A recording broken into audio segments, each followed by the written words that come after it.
Madame, mademoiselle, monsieur, bonjour et bienvenue dans notre magazine Il était une fois. Merci d'être avec nous. Aujourd'hui, Il était une fois, édition spéciale, puisque je suis heureux d'accueillir Monseigneur André-Joseph Léonard. Monseigneur, bonjour. Bonjour. Merci d'avoir accepté notre invitation. Alors, il y a quelques jours, vous avez passé le cap des 75 ans, qui est un peu l'occasion pour tout être humain, mais pour un évêque peut-être plus spécifiquement, de faire un peu les bilans. C'est ce que nous avions envie de faire avec vous aujourd'hui dans le cadre de ce magazine. Et je vous propose de le faire en 3 temps. Un premier temps sur votre vocation et votre carrière académique, votre épiscopat, et puis un petit peu les enjeux que vous voyez pour l'Église dans l'avenir. Alors, on peut peut-être commencer. Votre vocation, elle est née comment, en fait ? Elle est née dans le contexte de mon enfance, quand j'avais 5-6 ans. En tout cas, c'était très très clair quand j'avais 6 ans et demi, lors de ma première communion, le jour de Noël 1946. Je me souviens avoir dit clairement au Seigneur, après ma communion, je deviendrai prêtre. Et je suppose que j'y pensais déjà depuis quelque temps, pour que ce soit si clair dans mon esprit. Et je crois que c'est né par l'expérience de la beauté de la prière.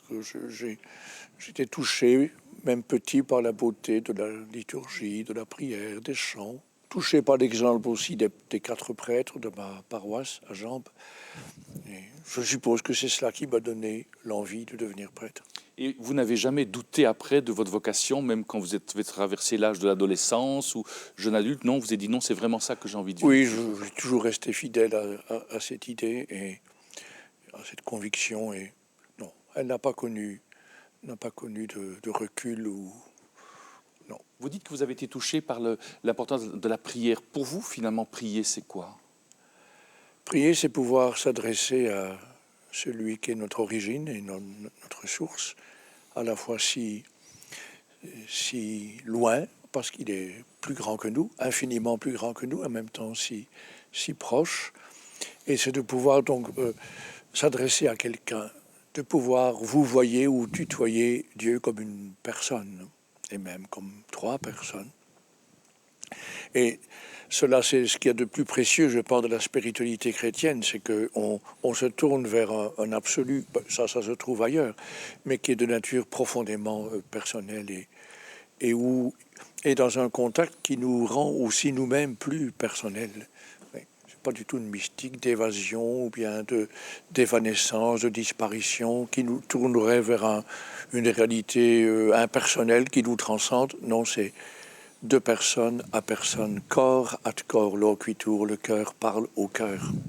Et vous avez une connivence plus proche avec l'une des personnes de la Trinité ou bien vous êtes à l'aise Je pense que je suis à l'aise avec toutes les 3, mais évidemment, d'ordinaire, je vis ça comme on le vit dans la liturgie, on se tourne vers le Père, mais par Jésus, dans l'Esprit Saint. Alors, j'invoque parfois l'Esprit Saint en lui-même, j'invoque souvent Jésus, mais aussi le Père. En dehors des temps de liturgie, avec le travail que vous menez, votre pastoral, vous avez du temps pour vous, pour justement, vous prenez ce temps pour prier, pour rencontrer Dieu? J'essaie de trouver 2 à 3 heures par jour pour le Seigneur. Si je mets ensemble le temps d'oraison ou d'adoration, la célébration de l'Eucharistie, la récitation du chapelet, le temps du bréviaire. Si on met tout ça ensemble, et puis il faut trouver 2 à 3 heures tous les jours, et c'est le minimum vital. Pour vous, c'est quelque chose qui vous nourrit véritablement dans votre vie? La prière? Oui. Ah oui, ça me nourrit profondément, et en dehors des moments explicites de prière où je ne fais rien d'autre que de prier. Il y a aussi cette intimité avec le Seigneur que je vis très souvent dans la journée, une petite pensée furtive, rapide, par-ci, par-là, mais qui est l'expression d'une communion profonde. Mais je dois dire que le lieu où je vis le plus intensément mon union au Seigneur, c'est en célébrant l'Eucharistie, et ça de plus en plus en avançant en âge, la célébration de l'Eucharistie est vraiment le lieu où je me sens porté par le Seigneur et aussi en quelque sorte habité par lui. Si bien que ça me devient parfois un peu difficile de célébrer l'Eucharistie sans être si remué intérieurement que au point d'en être ému. Oui. Mais voilà, c'est le moment où je me ressource spirituellement, je me dirais aussi physiquement. Célébrer l'Eucharistie me repose toujours spirituellement, mais aussi physiquement. Et quand j'ai le bonheur d'en célébrer 2 ou 3 sur la journée, comme ça arrive régulièrement, vous devinez de quel repos je goûte. Dans le cadre de cette vocation que vous avez eue assez tôt, vous avez pensé assez vite aussi que vous auriez un jour une carrière académique, puisque vous avez été professeur pendant de nombreuses années avant d'être appelé à l'épiscopat.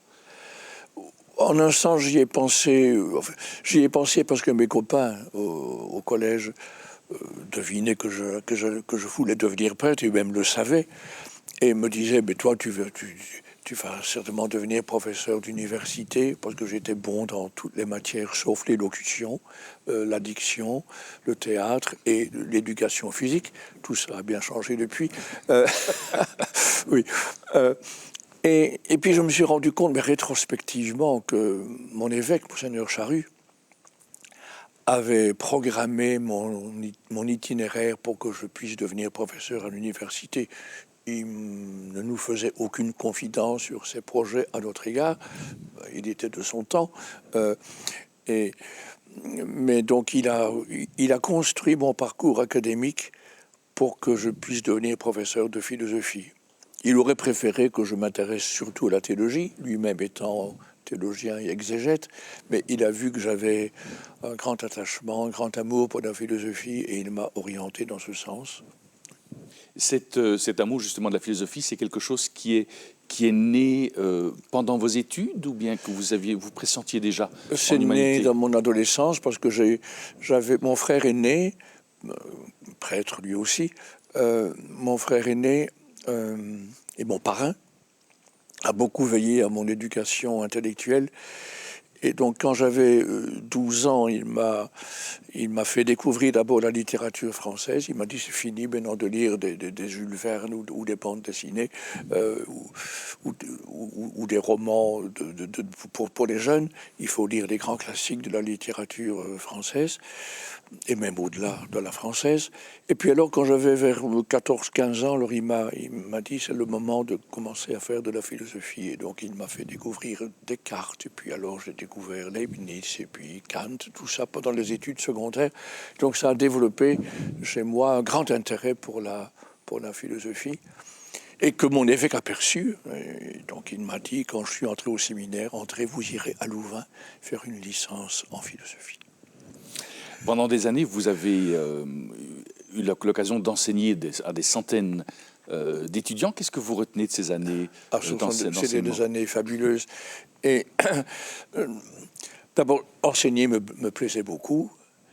Et comme j'enseignais aussi en candidature, en première année de la philosophie dans d'autres facultés que celle de philosophie, j'ai été obligé de développer des talents pédagogiques pour intéresser 300 étudiants d'un coup à la philosophie. Donc, ils choisissaient de faire des sciences économiques, sociales ou politiques, que sais-je. Donc, ça m'a passionné comme métier. Et puis alors aussi le contact avec les étudiants. J'étais très disponible pour les rencontrer, pour faire leur connaissance. Et j'en recevais souvent, le soir, je recevais souvent des étudiants ou étudiantes chez moi pour l'accompagnement spirituel. Et aussi, je devais faire passer beaucoup d'examens. Alors je me suis rendu compte, tiens, il y a le danger que ces étudiants soient pour toi des numéros qui passent. Alors, pour toi, c'est le 17e examen sur la trentaine de la journée, mais pour lui ou pour elle, c'est son examen. Donc j'ai trouvé des petits moyens pour être attentif aux personnes que je rencontrais à ce moment-là, et c'était pour eux important ce moment. Je crois que ça a développé chez moi aussi une capacité d'attention aux personnes que de vivre intensément, y compris les sessions d'examen. Je vous propose, Monseigneur, de nous retrouver dans quelques instants, où nous aborderons alors la deuxième phase de votre vie, si je puis dire, qui est lorsque vous avez été appelé par Sa Sainteté le Pape Jean-Paul II à l'épiscopat. Oui. Très bien.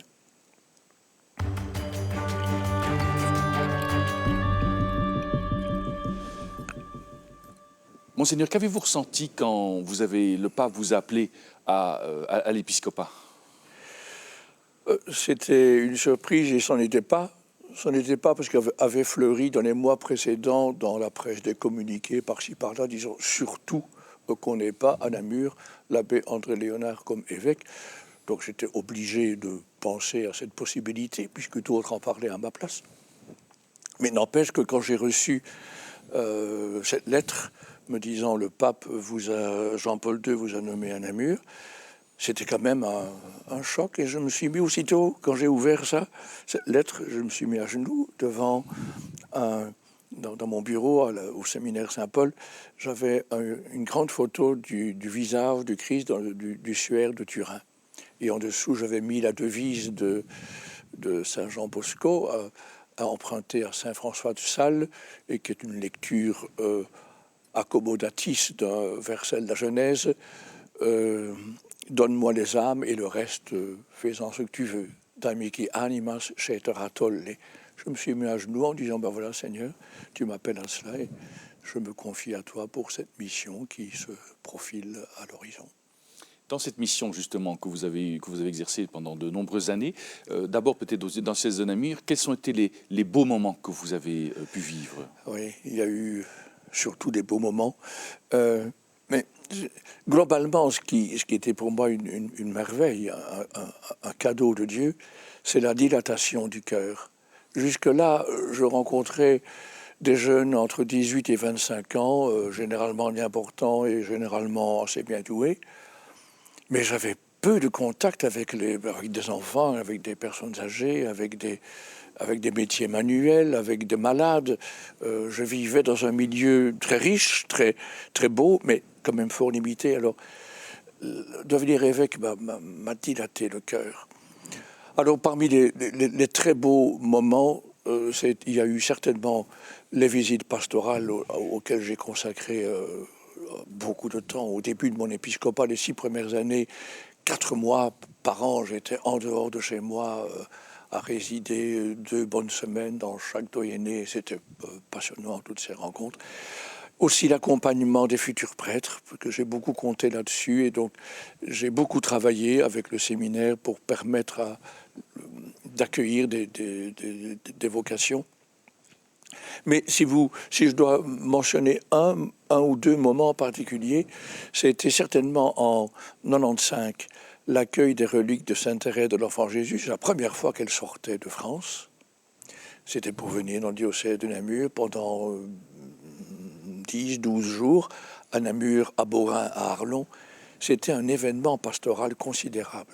La cathédrale remplie, et même la nuit, il y avait du monde à la cathédrale. C'était vraiment très, très impressionnant. Puis alors, je pense aussi à l'ordination de mon évêque auxiliaire, Monseigneur Pierre Warin. C'était la première fois que j'avais le bonheur de consacrer un évêque, donc un collaborateur très, très proche, et c'était un grand bonheur. Mais si vous me faites parler des moments heureux de mon épiscopat, je risque d'être intarissable. Ça, c'est merveilleux. C'est vous qui avez quand même réinstauré un petit peu les visites pastorales, de manière aussi oui, de cette manière-là, en tout cas, oui, je pense que ça ne se pratiquait pas beaucoup en Europe occidentale. Mais j'avais entendu parler de cette formule par un évêque portugais 12 ans avant d'être moi-même évêque, qui me racontait comment au Portugal, c'était l'habitude plusieurs mois par an de quitter la ville épiscopale pour aller vivre dans les paroisses. Puis j'ai appris que Jean-Paul II faisait cela. Mais il y a beaucoup d'endroits dans le monde où ça se pratique. Mais en Europe occidentale, ça reste sous cette forme-là quand même relativement rare, je pense. Est-ce que vous avez changé, justement, en contact de ces personnes, comme vous l'avez dit tout à l'heure, vous avez été fort focalisé dans le monde des étudiants pendant un temps, le fait de rencontrer maintenant toute la pyramide des âges, toutes les situations de vie, etc. Est-ce que quelque part, toutes ces rencontres vous ont transformé? Ça m'a transformé. Je suis resté évidemment foncièrement celui que j'étais. Donc je suis resté de tempérament intellectuel, aimant bien l'enseignement. Mais le côté sensible de ma personne, le côté affectif, s'est certainement développé avec cette charge nouvelle. Et ça s'est unifié dans ma personne. Ce n'était plus de tiroirs différents, mais ça s'est vraiment unifié.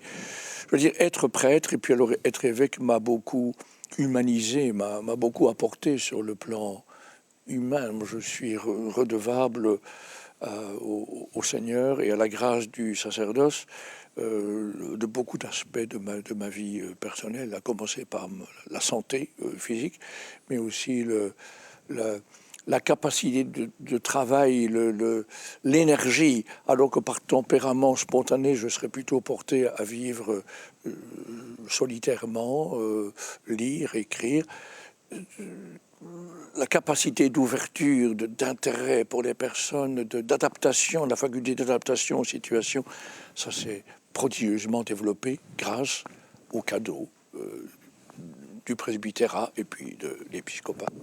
Dans le temps d'un bilan, justement, comme ce que nous faisons un peu aujourd'hui, il y a aussi parfois un peu des déceptions ou des moments plus difficiles que vous avez pu traverser?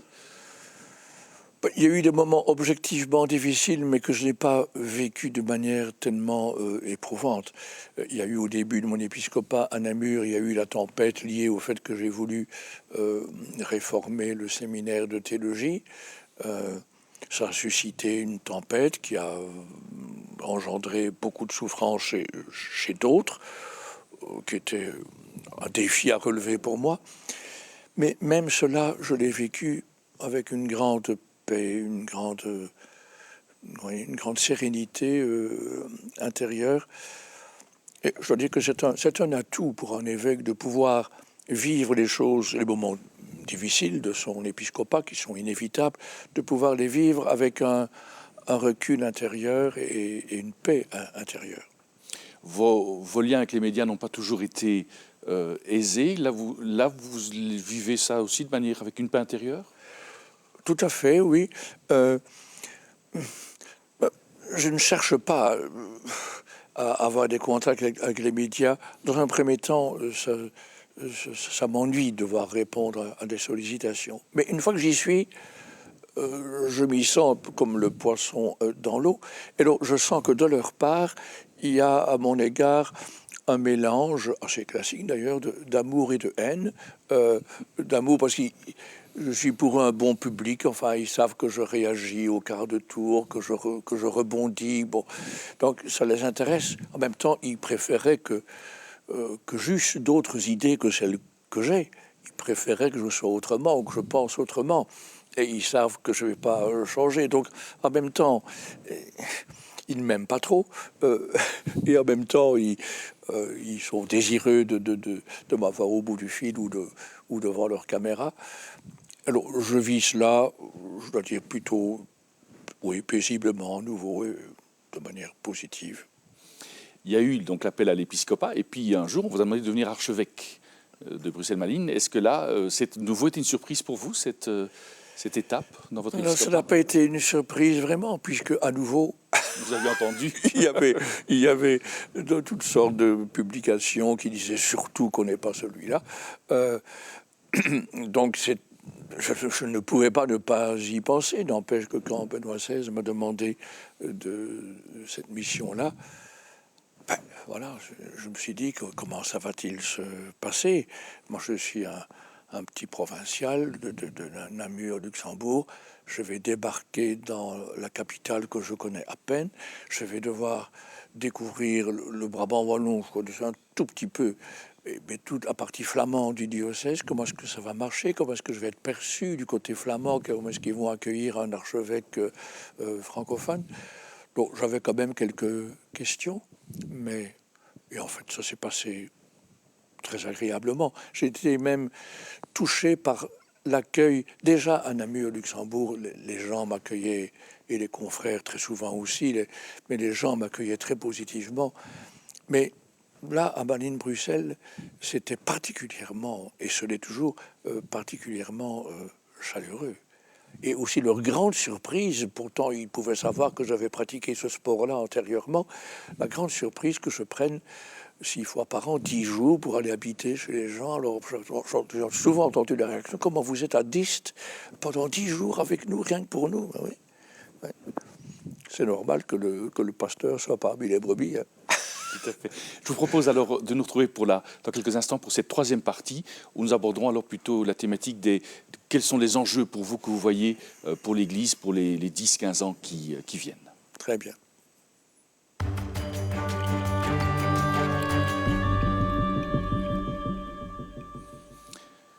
Monseigneur Léonard, pour vous, voilà, à 75 ans, vous avez déjà une belle vie derrière vous, vous voyez l'Église, quels sont les enjeux qui pour vous vont être primordiaux dans les années qui viennent?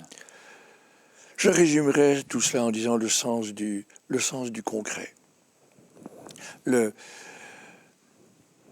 L'Église doit témoigner de ce que Dieu est quelqu'un, et qu'au cœur de sa vie, il y a toujours des visages personnels. Il y a le visage de Jésus, il y a le visage de Marie, et il y a les saints et les saintes qui nous ont précédés sur le chemin de la vie chrétienne.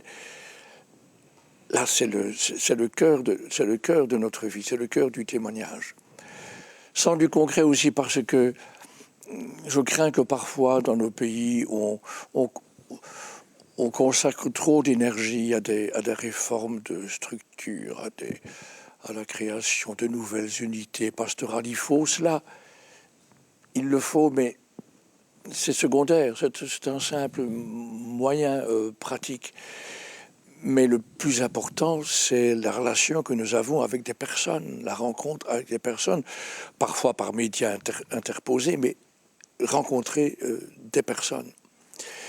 Et notamment, c'est une préoccupation permanente chez moi, veiller à ce que nous ayons suffisamment de personnes qui s'engagent dans la vie de l'Église, sur le plan des animateurs pastoraux, des diacres permanents, mais aussi des prêtres. Donc ça me paraît vital d'avoir, il en faut moins que dans le passé, au sentir autrement, mais il faut quand même avoir des gens concrets qui portent la mission de l'Église.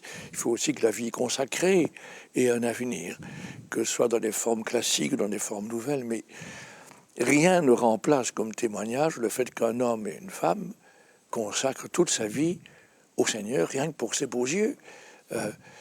S'il n'y a pas ce témoignage-là, alors je crains, et je le dis souvent cela, je crains qu'on remplace le Christ par un monisme, par le christianisme, et qu'on remplace la personne de Jésus par ce qu'on appelle des valeurs chrétiennes qui sont très bien, qui sont indispensables, mais le sens du concret. Nous ne sommes pas les adhérents d'une doctrine ou d'une morale, mais nous sommes des amoureux de la personne de Jésus, et c'est notre cœur qui doit être pris par lui dans tous les états de vie, que ce soit dans le mariage, que ce soit dans la vie consacrée, que ce soit dans le célibat qu'on n'a pas choisi parce que la vie a tourné ainsi, ou que ce soit dans le sacerdoce ou dans le diaconat, être empoigné par quelqu'un, saisi par quelqu'un, et ça, c'est le témoignage qui peut effectivement toucher. La foi est pour vous d'abord le lieu d'une rencontre? Une rencontre, et notre obsession doit être que d'autres puissent faire cette rencontre, et tous les moyens sont bons, enfin tous les moyens honnêtes sont bons pour favoriser cette rencontre. Et ça, autrement dit, ce que je souhaite surtout à l'Église du temps présent et des temps qui viennent, c'est qu'elle se laisse enflammer, comme ça doit se faire à toutes les époques, se laisser enflammer à nouveau par l'Esprit Saint, par la personne de Jésus, par l'amour du Père. Voilà, ce feu, cet élan qu'on ne peut pas programmer dans un plan pastoral, mais qui est pourtant l'âme de toute entreprise pastorale. Vous êtes optimiste quand vous voyez l'avenir, quand vous pensez à l'avenir, Ben oui, parce que je travaille pour la seule boutique, l'Église, si je peux pas y parler, qui a de l'avenir.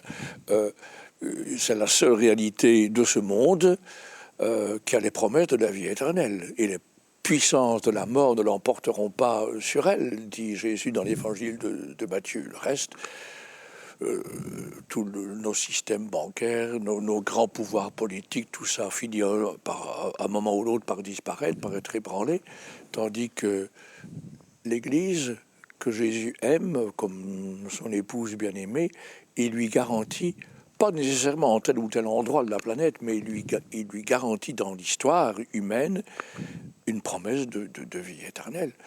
Et donc ça me remplit pas tellement d'optimisme, parce que l'optimisme est d'ordre plutôt psychologique, mais ça me remplit d'espérance.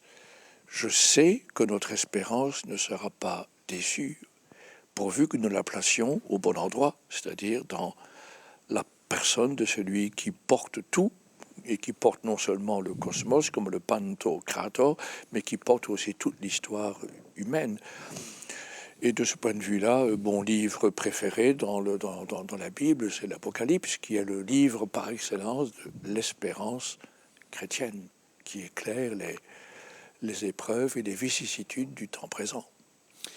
La situation de notre monde occidental, ou même du monde de la Belgique aujourd'hui, cette sécularisation, cette laïcisation, etc., ce n'est pas des choses qui quelque part, atteignent votre espérance?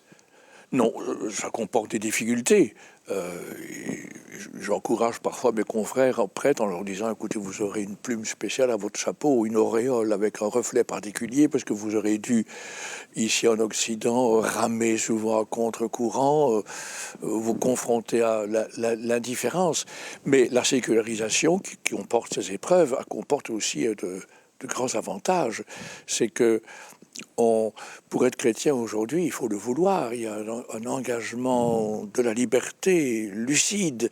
Donc ça nous contraint, cette situation nous contraint à une plus grande authenticité qu'à une époque où les choses vont de soi, où elles sont immédiatement socialement reconnues. Ça comporte des avantages, cette situation de semi-chrétienté, mais aussi beaucoup d'inconvénients. Tandis que maintenant, nous avons le bonheur dans une société qui globalement est païenne, néo-païenne, nous avons le grand bonheur de pouvoir vivre un engagement chrétien plus résolu, plus lucide, plus authentique. Oui. Donc ça comporte aussi beaucoup d'aspects positifs.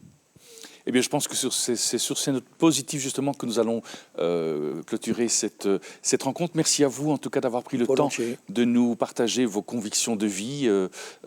Merci, en tout cas, pour tout cela. Nous arrivons déjà au terme de notre magazine. Merci d'être resté avec nous.